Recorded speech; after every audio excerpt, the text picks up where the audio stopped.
अध्याय और बड़ी खबर इस वक्त फर्जी वीडियो पर जुड़ी हुई है। बड़ी खबर मनीष से तमिलनाडु पुलिस पूछताछ करती नजर आएगी। तमिलनाडु पुलिस अब तमिलनाडु ले जाने की पूरी कवायद में जुट चुकी है।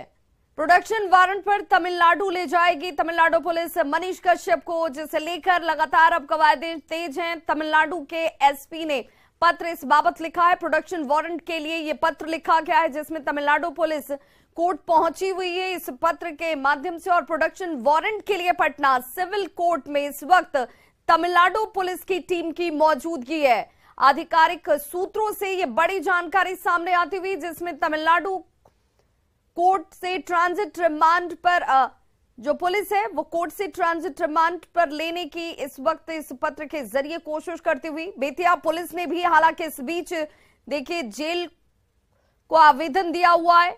बेतिया पुलिस के सामने मनीष कश्यप ने सरेंडर किया था। तमिलनाडु पुलिस का वेरिफिकेशन इस वक्त होगा और पटना के जोनल आईजी कार्यालय से यह वेरिफिकेशन होना है। वेरिफिकेशन के बाद ही मनीष को सौंपा जाएगा। जो बड़ी जानकारी सामने आ रही है, तमिलनाडु पुलिस बिहार में इस वक्त कैंप करती हुई ताकि मनीष कश्यप को अपने साथ तमिलनाडु ले जा सके और वहां पर इस जांच के दायरे के तहत उससे पूछताछ की जा सके। लेकिन इस वक्त तमाम चीजें जो है वो कार्रवाई के दायरे में। मनीष को प्रोडक्शन वारंट पर ले जाने की तैयारी इस वक्त तमिलनाडु पुलिस की तरफ से जरूर की जा रही है। और संवाददाता संजय हमारे साथ इस वक्त ज्यादा जानकारी के साथ पटना से जुड़ चुके हैं। संजय, क्या जानकारी इस वक्त मनीष कश्यप को लेकर? देखिए, पहले यह बात कही जा रही थी विभाग कि ट्रांजिट रिमांड पर मनीष कश्यप को तमिलनाडु पुलिस अपने साथ तमिलनाडु ले जाएगी। हालांकि ट्रांजिट रिमांड के लिए पहले एक आवेदन दिया गया था, जिसे स्वीकृत कर दिया गया था क्योंकि इकोनॉमिक ऑफेंस यूनिट को रिमांड पर दे दिया गया था। इस बीच अब प्रोडक्शन वारंट के साथ तमिलनाडु पुलिस पटना में पहुंची है और जो तमिलनाडु के एक जिले के एसपी हैं, उन्होंने पत्र लिखा है जेल विभाग को कि प्रोडक्शन वारंट के लिए मनीष कश्यप को सौंपा जाए। तो जो टीम आई है उसको पहले वेरीफाई किया जाएगा कि क्या वाकई में वही तमिलनाडु पुलिस है। पटना के जोनल आईजी राकेश राठी के कार्यालय से उनका वेरिफिकेशन होगा। उसके बाद प्रोडक्शन वारंट को लेकर अगर अनुमति मिल जाती है पटना के विशेष न्यायालय से, जो पटना सिविल कोर्ट में है, तब तमिलनाडु पुलिस को हैंड ओवर कर दिया जाएगा जेल विभाग द्वारा मनीष कश्यप को। और उसके बाद तमिलनाडु पुलिस को अगर प्रोडक्शन वारंट मिल जाता है, वो लेकर जाती है तमिलनाडु, तब वहां से तमिलनाडु के कोर्ट से वो उसे ट्रांजिट रिमांड पर यानी अपने रिमांड पर पुलिस रिमांड पर लेगी और फिर आगे की छानबीन करेगी। लेकिन ये अपडेट यही है कि पहले जो ट्रांजिट रिमांड की बात कही जा रही थी, प्रोडक्शन वारंट के साथ तमिलनाडु पुलिस पटना में मौजूद है। फिलहाल तमिलनाडु पुलिस कोर्ट में मौजूद है दोनों पक्षों के बीच, क्योंकि मनीष कश्यप के जो वकील है वो अभी नहीं चाह रहे हैं कि तमिलनाडु मनीष कश्यप जाए। इस बीच जिस मामले में उसने सरेंडर किया था बेतिया में, जो 3 साल पुराना मामला था, उस मामले में भी बेतिया पुलिस ने प्रोडक्शन वारंट के लिए अप्लाई किया है, आवेदन दिया है। तो देखना होगा तमिलनाडु पुलिस को हैंडओवर किया जाता है या बेतिया पुलिस को। अब बहुत कुछ न्यायालय के ऊपर निर्भर करता है। बहुत बहुत शुक्रिया संजय तमाम जानकारी के लिए। तो अब प्रोडक्शन वारंट की तैयारी करती हुई इस वक्त तमिलनाडु पुलिस की तरफ से, क्योंकि वो कोर्ट में मौजूद है और यहां से मनीष कश्यप को अपने साथ ले जाने की कोशिशें लगातार की जाती हुई। वहीं बड़ी खबर वाराणसी से आ रही है, जहां आकांक्षा दुबे मामले में बड़ा अपडेट सामने है। क्राइम ब्रांच की टीम गठित कर दी गई है। आरोपी समर और संजय की तलाश जो है लगातार टीम की तरफ से इस वक्त होती हुई क्राइम ब्रांच की एक टीम का गठन किया गया है, जो इस पूरे घटना पर तफ्तीश करती हुई जांच करती हुई नजर आएगी। आरोपी समर और संजय की तलाश भी की जा रही है। वाराणसी, गाजीपुर और बिहार में इसे लेकर ताबड़तोड़ छापेमारी भी शुरू हो चुकी है। केस की गुत्थी सुलझाने की कोशिश में इस वक्त पुलिस टीम जो है वो जुटी हुई है। समर और संजय सिंह पर ही आकांक्षा दुबे की मां की तरफ से केस दर्ज कराया गया है और इस वक्त वो दोनों ही पुलिस की गिरफ्त से बाहर हैं। आरोपी समर को लेकर के भी लगातार जो है वो छानबीन शुरू कर दी गई है। क्राइम ब्रांच की टीम का गठन, और अब ये देखना होगा कि इस टीम के गठन के बाद इस पूरे मामले में कितनी तेजी आ पाती है। और वाराणसी से हमारे सहयोगी रवि पांडे इस वक्त ज्यादा जानकारी के साथ फोन लाइन पर जुड़ चुके हैं। रवि, इस टीम के गठन के बाद अब ये माना जाए कि पुलिस जो है वो ज्यादा एक्टिव नजर आएगी? जी बिल्कुल, देखिए उनके माताजी के तहरीर के बाद पुलिस ने समर सिंह और उनके भाई संजय सिंह के खिलाफ मुकदमा पंजीकृत कर लिया और इस पूरे मौत की जो रहस्यमयी जो मौत है उसका जो कारण है उसकी गुत्थी सुलझाने के लिए पुलिस ने अब छापेमारी तेज कर दी और छापेमारी तेज करने के लिए समर सिंह और संजय सिंह को के जल्द गिरफ्तारी के लिए क्राइम ब्रांच की टीम गठित की गई है, जो वाराणसी में समर सिंह के आवास के साथ साथ जो गाजीपुर में उनका फ्लैट है और साथ ही बिहार में भी संपर्क कर रही है ताकि जल्द से जल्द समर सिंह और संजय सिंह की गिरफ्तारी की जा सके और जो ये पूरे मौत पर जो गुत्थी उलझी हुई है उसको सुलझाया जा सके। और पोस्टमार्टम रिपोर्ट का भी इंतजार किया जा रहा था, कहा जा रहा था कि पोस्टमार्टम रिपोर्ट आने के बाद ये साफ हो पाएगा कि आखिर मौत के पीछे की असल वजह क्या रही थी। क्या वो रिपोर्ट अब सार्वजनिक की गई है? जी बिल्कुल, देखिए पहले ही पुलिस ने सबसे पहले अपने जांच में प्रथम दृष्टया इसे आत्महत्या की बात की थी और अब जो पोस्टमार्टम रिपोर्ट आज दोपहर के बाद आने वाला, लेकिन उसके बाद जो सूचना मिली वो यह मिली है कि पोस्टमार्टम रिपोर्ट में दम घुटने से मौत हुई है। तो पुलिस का भी कहना है कि साफ तौर से ये आत्महत्या का केस है, लेकिन आत्महत्या किन कारणों से किया गया है, किस दबाव में किया गया है, उसके क्या दुष्परिणाम निकल के आएंगे और उसकी क्यों आकांक्षा दुबे ने क्यों उस दबाव में आकर मौत की, उसका खुलासा करने के लिए समर सिंह और संजय सिंह समर और संजय दो लोगों को आरोपी बनाया गया है आकांक्षा दुबे की मां की तरफ से, जिसे लेकर पुलिस टीम भी छापेमारी कर रही है। दोनों क्या फरार हैं और ऐसे में कौन सी धाराएं इनके ऊपर लगाई गई हैं? जी बिल्कुल, देखिए सबसे बड़ा सवाल यही उठता है कि जब आकांक्षा दुबे की मौत हुई तो समर सिंह और उसके भाई दूर न फोन किया और ना ही मौके पर पहुंचे। इसी सवाल को आकांक्षा दुबे की जो मां है वो खड़ा की और उन्होंने साफ आरोप लगाया कि इस पूरे मौत के कारण जो है वो समर सिंह और उसका भाई है वो लगातार उसके ऊपर दबाव डाल रहे थे और यही कारण था कि जो सबसे पहले जो शक हुआ समर सिंह के ऊपर हुआ और उसके तहरीर दी गई। तहरीर के बाद पुलिस ने धारा 306 के अंतर्गत इसमें मुकदमा पंजीकृत किया है और समर सिंह की तलाशी के लिए लगातार छापेमारी कर रही है। चलिए, बहुत बहुत शुक्रिया रवि पांडे इस तमाम जानकारी के लिए। तो बड़ी अपडेट, क्राइम ब्रांच की टीम का गठन कर दिया गया है। आकांक्षा दुबे मौत मामले में जल्द से जल्द खुलासा करने की कोशिश पुलिस की तरफ से की जा रही है, साथ ही साथ संजय और समर इन दोनों की तलाश भी की जा रही है। वहीं वाराणसी से बड़ी खबर, सूत्रों के हवाले से ये बड़ी खबर आ रही है। आज पोस्टमार्टम रिपोर्ट आकांक्षा दुबे की मौत से जुड़ी हुई सामने आएगी। हालांकि दम घुटने से मौत की बात कही जा रही है। पुलिस के दावे पर मुहर लग सकती है जैसे ही ये रिपोर्ट जब है सामने होगी। एसीपी ने आत्महत्या की बात जरूर कही थी। होटल में आकांक्षा की लाश को बरामद किया गया। आपको बताते चलें कि इस पूरे मामले में केस दर्ज होने के बाद पुलिस की तरफ से पहला बयान सामने आया है। वाराणसी के एएसपी संतोष सिंह के मुताबिक आत्महत्या से पहले आकांक्षा रात में किसी पार्टी में गई हुई थी और उसके बाद आत्महत्या की बात जो कि पुलिस कह रही है वो सामने आती है। हालांकि पुलिस इस बात को भी जोर देती हुई नजर आई कि टीम का गठन जरूर किया गया है और ये टीम जो है वो अपनी पूरी विस्तृत रिपोर्ट जो है सामने लाएगी। और इसमें वो महिला जिन्होंने आत्महत्या की है किसी फंक्शन से रात को देर रात लौटी हैं। लौटने के बाद इंस्टाग्राम पे उनके कुछ वीडियो है जिसमें कुछ देर तक गुमसुम और रोते हुई सी परिस्थितियों में है। इसके बाद उनके द्वारा आत्महत्या कर ली गई थी। दरवाज़ा अंदर से बंद था। मृत्यु को लेकर प्रथम दृष्टया किसी प्रकार का कोई संशय नहीं है। ये शुद्ध रूप से आत्महत्या का केस है।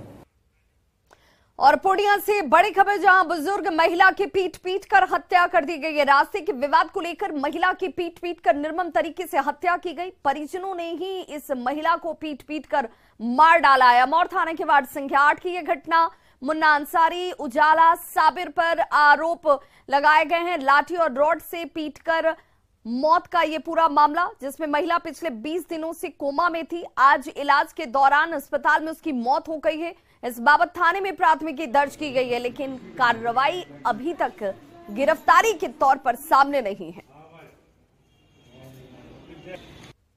घटना हुआ रास्ता के कारण से। अम्मी और अब्बा सिर्फ घर पे थे, बोल रहे थे, इसी में सब मिल के हत्या किया और सरिया लेके सिर पे मारे हैं। कौन लोग थे? दियादी ही है। कौन लोग मारा है? चचेरा भाई। हादसा ये हुआ कि जमीन विवाद में आपसी मामला में चचेरा भाई लोग मिलके आपसी दियात ने रास्ते पूरे परिवार ने रास्ते के विवाद में घर बनाने के चक्कर में रोका गया कि थोड़ा आगे करके घर बनाओ तुम अपना। इसी विवाद में सारे कोई मिलके उसको मारे। घायल कर दिए मेरे सास को और बुरी तरह से 15-20 दिन से वो कोमा में थे, आज डेथ कर गए। बच्चा ने उसको मारपीट किया है। वैसे ये हमको कोई जानकारी नहीं। मारपीट में ही मौत हुई है। कब मारपीट में होगी, किस में हुआ? कोई गिरफ्तारी हुई है? आपको पास जानकारी नहीं। क्या नाम है आपका? जानकारी नहीं देता हुआ। वहीं बड़ी खबर खगड़िया से आ रही है, जहां प्रेमिका को एसिड पिलाने का मामला सामने आया है। मामला परबत्ता इलाके का है, जहां एक प्रेमिका अपने प्रेमी के घर निकाह के लिए पहुंची थी और निकाह किया जाए इस बाबत वहां जब पहुंचती है तो प्रेमी के घर वालों ने उसे एसिड पिला दिया। एसिड पिलाने के बाद प्रेमिका चिल्लाने लगी, जिसके बाद इलाज के लिए अस्पताल में उसे भर्ती कराया गया। मामला सामने आने के बाद परबत्ता थाने की पुलिस ने केस दर्ज कर तहकीकात शुरू कर दी है। अच्छा, कब से प्रेम प्रसंग चल रहा है? प्यार हमसे करते शादी किसी और से, तो उसका माँ बाप क्या किया, राहुल को गेट में बंद कर दिया। गेट में बंद कर दिया, उसका भाई हमको पकड़ के, उसको पहले गेट में तो बंद कर दिया, वो ऐसे खाया, उसका अम्मी अब्बू सब पकड़ के हमें गिरा दिया सब। अच्छा, जब लड़का आगे गया पूछने के लिए, क्या तुम कुछ वादा किया हमसे, अन्य भाव किसी और के? सब लड़का था घरे में, बस लड़का केवाली बंद कर दिया ऐसे, और वो लड़की जितना परिवार है ना उसको पटक के एसिड पिला दिया। मोहम्मद आजाद के लिखित आवेदन पर 6 व्यक्तियों के विरुद्ध नामजद FIR 116/23 22 तारीख को दर्ज किया गया है। उसमें आजाद के द्वारा आरोप लगाया गया है कि इनकी पुत्री का प्रेम प्रसंग एक पड़ोसी लड़के से चल रहा था और वो निकाह करने को नहीं तैयार हुआ और जबरदस्ती उसके पूरे परिवार के लोगों के द्वारा उसे एसिड पिला। और बड़ी खबर इस वक्त दिल्ली से आ रही है, जहां पर पीएम मोदी से सम्राट चौधरी की मुलाकात हुई है। अध्यक्ष बनने के बाद प्रधानमंत्री नरेंद्र मोदी से ये पहली मुलाकात सम्राट चौधरी की। बिहार के मुद्दे पर पीएम से बातचीत हुई है। तस्वीरें इस वक्त आपके टीवी स्क्रीन पर मुलाकात की, जहां पर बिहार बीजेपी के प्रदेश अध्यक्ष बनने के बाद ये पहली मुलाकात, जिसकी तस्वीर आप देख रहे हैं। प्रधानमंत्री नरेंद्र मोदी से मुलाकात करते हुए सम्राट चौधरी, बिहार के मुद्दे पर बातचीत हुई है। इससे पहले बीजेपी प्रदेश अध्यक्ष सम्राट चौधरी ने बिहार बीजेपी प्रभारी विनोद तावड़े से दिल्ली में मुलाकात की थी। ये मुलाकात दिल्ली में विनोद तावड़े के आवास पर हुई। इस मुलाकात में बिहार के मौजूदा राजनीतिक हालात और पार्टी की रणनीति को लेकर चर्चा की गई। ये 2 तस्वीरें इस वक्त आपके टीवी स्क्रीन पर हैं। पहली तस्वीर प्रधानमंत्री नरेंद्र मोदी के साथ मुलाकात की, जिसमें प्रधानमंत्री नरेंद्र मोदी आपको नजर आ रहे होंगे और साथ ही उनके सामने सम्राट चौधरी बैठे हुए हैं, जिन्हें नई और बड़ी जिम्मेदारी बिहार जैसे बड़े राज्य के लिए दी गई है, जिसमें सम्राट चौधरी भी ये दावा कर रहे हैं कि लोकसभा की 40 की 40 सीटें वो दिलाकर रहेंगे।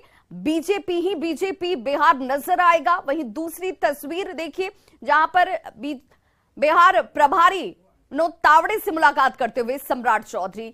तो अध्यक्ष बनने के बाद पहली तस्वीर, जहां पर प्रधानमंत्री नरेंद्र मोदी से मुलाकात और साथ ही साथ उससे पहले विनोद तावड़े से मुलाकात की। ये 2 तस्वीरें राजनीतिक लिहाज से बेहद महत्वपूर्ण और खास और सियासी लिहाज से भी इसके बड़े मायने हैं। इन तस्वीरों में जिम्मेदारी भी, चर्चा भी और आगामी रणनीति क्या और किस तरीके की होगी, कैसे इसे बिहार में लागू किया जाएगा, सम्राट चौधरी किस दिशा में उसे लेकर आगे बढ़ेंगे, यहां पर ये तमाम चर्चाओं में शामिल बातें भी रही होंगी। तो बिहार प्रभारी से भी मुलाकात और प्रधानमंत्री नरेंद्र मोदी से मुलाकात की पहली तस्वीर जरा गौर से देखिए। यहां पर पीएम मोदी से मुलाकात करते हुए सम्राट चौधरी, और सम्राट चौधरी को यह बड़ी जिम्मेदारी जो है जब से दी गई, उसके बाद ये चर्चा की जा रही थी कि संभव है कि बहुत जल्द प्रधानमंत्री नरेंद्र मोदी से भी उनकी मुलाकात होगी। और दिल्ली संवाददाता अमितेश सिंह हमारे साथ इस वक्त ज्यादा जानकारी के साथ जुड़ चुके हैं। अमितेश, इस मुलाकात के बड़े मायने हैं राजनीतिक तौर पर, बिहार जैसे राज्य की बड़ी जिम्मेदारी, और इस मुलाकात के साथ वो टास्क भी दिया गया होगा। जी हाँ, बिल्कुल। प्रधानमंत्री बीजेपी के शीर्ष नेता हैं और शीर्ष नेतृत्व से आज मुलाकात हुई है। प्रधानमंत्री से मुलाकात हुई है सम्राट चौधरी की, और उन्होंने निश्चित रूप से, जैसा सम्राट चौधरी ने न्यूज 18 से बात करते हुए भी कहा है कि प्रधानमंत्री की तरफ से जो गाइडेंस मिला है, जो दिशा निर्देश मिला है, उसको लेकर के हमें आगे बढ़ना है और बीजेपी संगठन को मजबूत करना है बिहार में। चूंकि सम्राट चौधरी की को जिम्मेदारी जो मिली है, ऐसे वक्त मिली है जब 2024 का लोकसभा चुनाव 1 साल का वक्त है, उसके बाद 2025 में विधानसभा का चुनाव है, तो निश्चित रूप से सम्राट चौधरी के अध्यक्ष रहते हुए ही बिहार में विधानसभा का चुनाव भी होगा और लोकसभा का चुनाव भी होगा। इस मार्फत इस मुलाकात के मायने भी काफी महत्वपूर्ण है और सम्राट चौधरी की भूमिका बीजेपी के भीतर काफी बड़ी है और बीजेपी ने जिस तरह से एक अपना लौ कुश समीकरण जो था नीतीश कुमार का, उसमें से निवारी की कोशिश की है और सम्राट चौधरी के नाम को आगे बढ़ाया है। बहुत अहम जिम्मेदारी मिली है। पहले से ही उनको नेता प्रतिपक्ष बिहार विधान परिषद बनाया गया था, उसके बाद बीजेपी ने उन्हें प्रदेश अध्यक्ष बना करके एक बड़ा संदेश दिया है बिहार के भीतर। तो निश्चित रूप से सम्राट चौधरी की अमितेश, हम इसे इस रूप में भी समझें,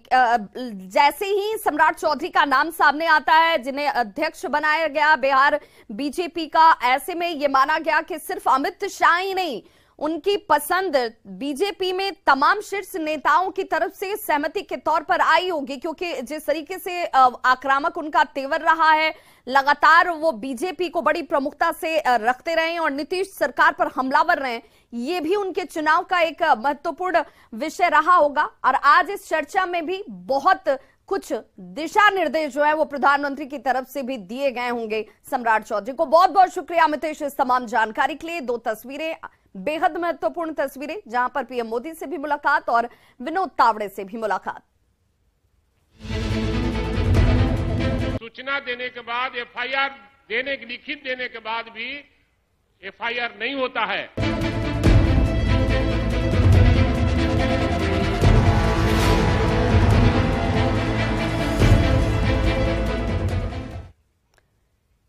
विधानसभा सवाल उठाने की जगह है, जनहित के मुद्दों पर उठाने की जगह है, जहां पर आप जनहित से जुड़े हुए मुद्दों को बड़ी प्रमुखता से और मुखरता से उठा पाते हैं। आमतौर पर जनहित के मुद्दों को लेकर विधानसभा में विपक्ष मुखर होता है, विपक्ष सरकार को घेरता है, सरकार की कमियों को बताता है, लेकिन विधानसभा में सोमवार को जनहित के मुद्दे पर सत्ता पक्ष के लोग मुखर नजर आए। ये तस्वीर दिखाएंगे और इस वक्त सीधे जो है हम आपको तस्वीरें दिखाते हैं। उपेंद्र कुशवाहा क्या कुछ कह रहे हैं, जरा वो सुनते हैं।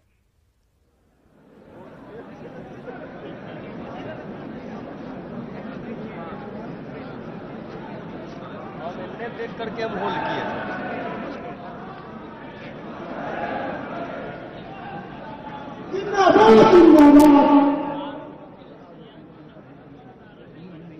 NATO slow. हाँ, अमित शाह वाला में कहाँ लग रहा था? अमित शाह तो पूरा पैक हो गया।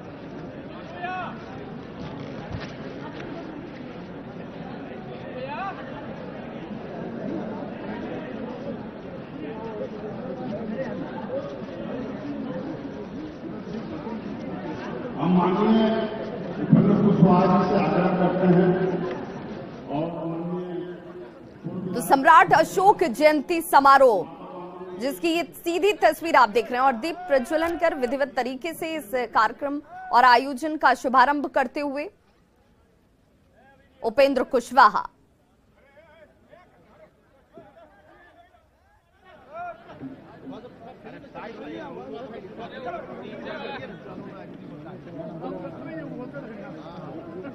तो सम्राट अशोक जयंती समारोह और इसी समारोह को लेकर भव्य आयोजन जो है आरएलजेडी की तरफ से किया गया। आरएलजेडी उपेंद्र कुशवाहा की पार्टी, जिसका गठन उपेंद्र कुशवाहा ने किया, और उसे लेकर लगातार अब जनता के बीच भी पहुंचते हुए उपेंद्र कुशवाहा, साथ ही साथ इन आयोजनों के जरिए भी कोशिश की जा रही है अपनी पार्टी को मजबूती के साथ सामने लाने की, साथ ही साथ उन मुद्दों पर सरकार को घेरने की। और इस कोशिश में लगातार उपेंद्र कुशवाहा आपको नजर आएंगे जब भी वो जनता के बीच पहुंच रहे हैं। बार बार इस बात को लेकर उनका जोर होता है कि आखिर क्यों नीतीश का साथ छोड़ना पड़ा, क्यों जेडीयू से अलग होना पड़ा, क्यों आरएलजेडी का गठन करना पड़ा। तो पार्टी के अस्तित्व और उस अस्तित्व के पीछे उस विचारधारा से कहीं से भी समझौता नहीं कर सकता था, और इसीलिए पार्टी का गठन और अब इसी पार्टी के जरिए लोगों की समस्याओं को सामने लाना, उनकी आवाज को बुलंद करना। सम्राट अशोक जयंती, जो कि बापू सभागार में, जो सभागार कई आयोजनों का साक्षी रहा है, उसी बापू सभागार में RLJD की तरफ से भव्य समारोह का आयोजन किया गया है सम्राट अशोक जयंती के तौर पर। और इस वक्त सीधे मंच पर उपेंद्र कुशवाहा।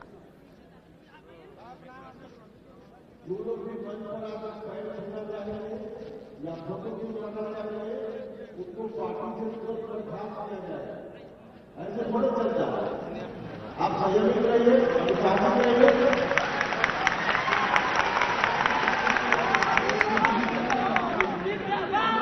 अभी के बाद कोई भी व्यक्ति फोटो खिंचवाने के लिए मंच पर आए या पैर छूने के लिए मंच पर आए या अनावश्यक रूप से जिनको नहीं बुलाया जा रहा है आए तो सीधे कार्रवाई होगी पार्टी की। इसलिए अनुशासित रहकर इस कार्यक्रम को चलें।